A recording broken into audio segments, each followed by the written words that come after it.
আন্দোলন কতদিন চলবে সেটা নির্ভর করবে আমাদের সমস্যার কত তাড়াতাড়ি সমাধান হবে। আমরা আসলে একদিনও আন্দোলন প্রলং করতে চাই না। আমরা কালকেই ক্লাসে ফিরে যেতে চাই যদি সরকারের তরফ থেকে সদিচ্ছা নিয়ে এগিয়ে আসে। আমরা শিক্ষক মানুষ ক্লাসরুমে আমাদের বিচরণ করার কথা, গবেষণা কেন্দ্রে আমাদের বিচরণ করার কথা, সেখানেই আমরা থাকতে চাই।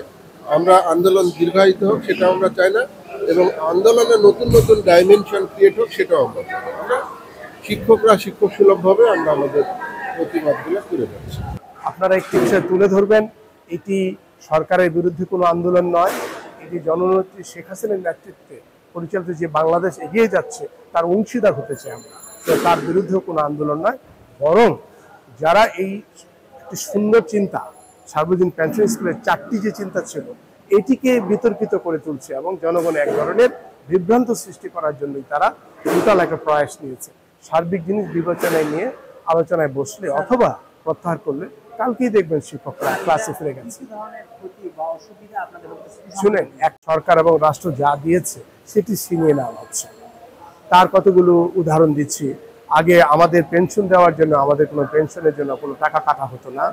পেনশন একটি প্রক্রিয়ার মধ্যে দিয়ে হতো। শিক্ষকরা বা যে কোনো পেশাজীবী পেনশনে যাওয়ার পরে এটি তার জীবনে একটা বড় সুরক্ষা ছিল। সেই সুরক্ষা বলয়টি ভেঙে দেওয়া হয়েছে, আর্থিকভাবে বৈষম্য তৈরি হয়েছে।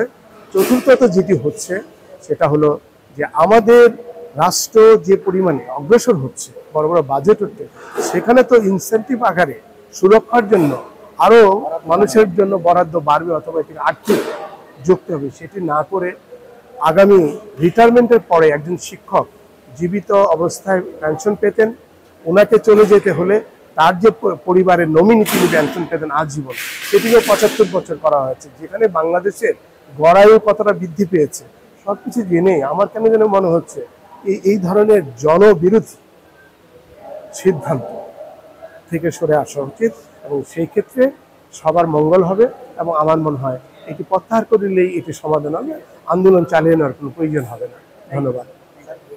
একটা হচ্ছে তার একটা অপ্রকাশ্য কাঠামো থাকে, কোথায় কখন তারা আলোচনা করেছেন সেটি আমাদের জানার সুযোগও নেই, আমাদের প্রয়োজনও নেই।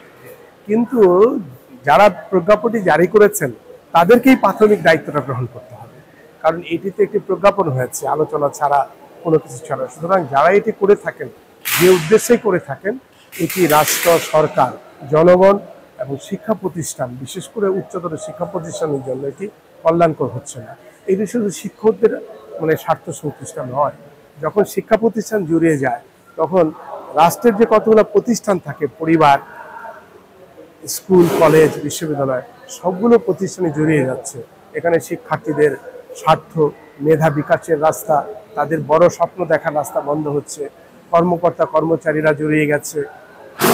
তদুপরি নির্বিচ্ছিন্নভাবে একটি শিক্ষাবান্ধব পরিবেশ জননেত্রী শেখ হাসিনার নেতৃত্বে মাননীয় প্রধানমন্ত্রী যেটি তৈরি করে দিয়েছিলেন, আমরা তো নির্বিঘ্নে সেটি এগিয়ে নিয়ে যাচ্ছিলাম। এবং বর্তমান যে উন্নয়ন পরিকল্পনা সবগুলোকেই সমর্থন করে স্মার্ট বাংলাদেশের দিকে আমরা এগিয়ে যাচ্ছি।